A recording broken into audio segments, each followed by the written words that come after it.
Peter Maxwell from Innovation Waikato, and Mayor Rick. My name is Wayne Morris. I'm a Director of Stretton's Chartered Accountants. Stretton's have been providing accounting and business advice in the district for the past 57 years, and as such we are very passionate about this area, particularly the economic success of the district and the businesses that operate within it, both commercial and rural. We decided that a forum such as this would provide an opportunity for the district's economic and business leaders from all sections to meet on a semi-casual basis over breakfast to network, discuss business opportunities, and hopefully as a result of today and future meetings we may see some increased opportunities arise for both existing and new business in this district. Special thanks to the Westpac Bank for their support today. They are picking up the tab for your breakfast. Thank you, Dion. Stretton's have joined forces today with Enterprise Great Lake Taupo to bring today's and future movers and shakers meetings to the business people of Taupo. Enterprise Great Lake Taupo has the mandate from the Taupo District Council to investigate and promote economic and business activity in the Taupo District, and we thank them and the Taupo District Council for their support and assistance in bringing this meeting to fruition. We propose to continue with these meetings 2 or 3 or maybe 4 times a year, so watch this space. The Taupo District is blessed with many and varied resources, all of which provide a platform to create opportunities and further business development. We have a central location, we have natural beauty, we have an abundance of geothermal energy and massive timber resources. We now have the ETA, and with it improved access to the commercial areas of our town.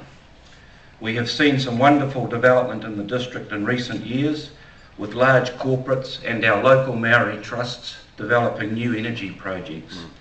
The Maori Trust-owned Miraka Milk Project is also a wonderful new development for our district, which is already having a positive impact on our existing businesses as well as creating new employment opportunities. Our challenge now is to create further such projects using the resources available. As time is of the essence due to Simon's limited time, I'd now like to ask Louise Upston, our local MP, to introduce her colleague. Thank you. Thanks, Wayne, and good morning to everyone on a beautiful Taupo Friday morning. When Fritz and I had an initial discussion about his proposal for this breakfast, it was a bit of a no-brainer in terms of which minister would be the best person for the job. Simon Powers had a stunning political career. He's had 12 years as the Member of Parliament for Rangitikei. After 9 years in opposition, his first position in Cabinet was as the number 4 in Cabinet. So as well as holding the Minister's positions of Commerce, he is also the Minister of Justice, recently appointed the Minister of Consumer Affairs, is the Minister responsible for the Law Commission, Associate Minister for Finance, and the acting Leader of the House. If there's any minister in the House right now that we always sort of think about in terms of actual work output, Simon Power is it. He's an incredible minister. He's got a fantastic brain, was educated at Victoria University and has arts and laws degrees, has worked as a lawyer, and last year was selected by the World Economic Forum as a young global leader. So I'm thrilled to be able to introduce the Honourable Simon Power to you this morning. He's going to say a few words and then we'll have time for a discussion. So welcome, Simon. Thanks, Louise.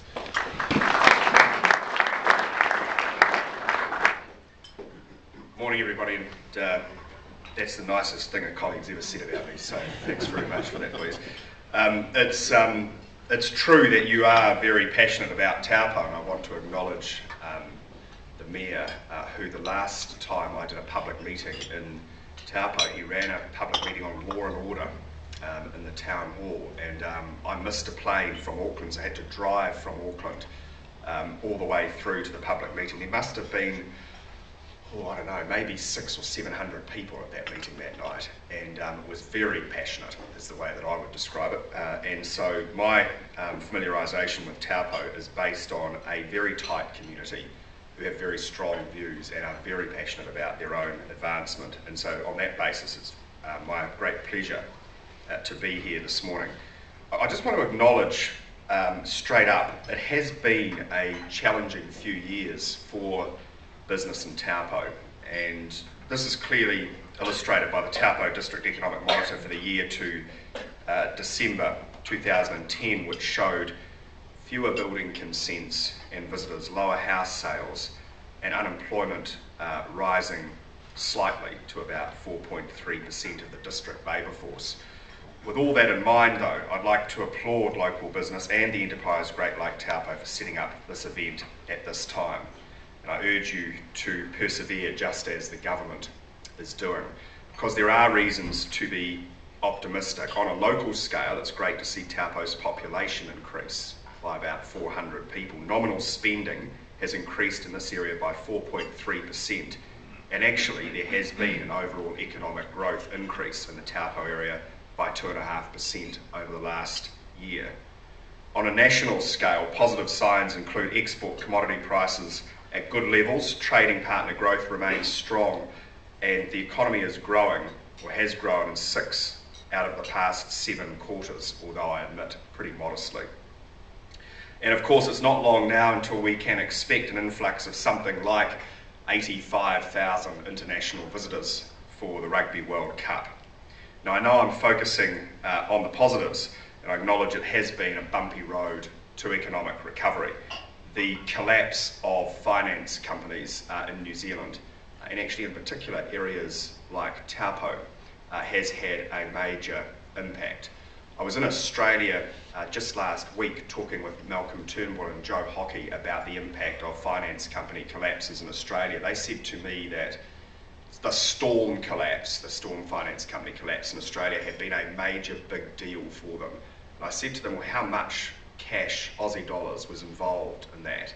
They said, somewhere between 350 and 400 million Aussie was involved in the Storm collapse. Now, when you compare that to the finance company collapses in New Zealand, which was somewhere in the vicinity of 6.5 to 7.5 billion New Zealand dollars, you get a sense of why all of the changes we've made in the financial markets have been so critical to the economy getting itself back on track. And out of nowhere, of course, we have had 2 major Canterbury earthquakes, a leaky home disaster, the Pike River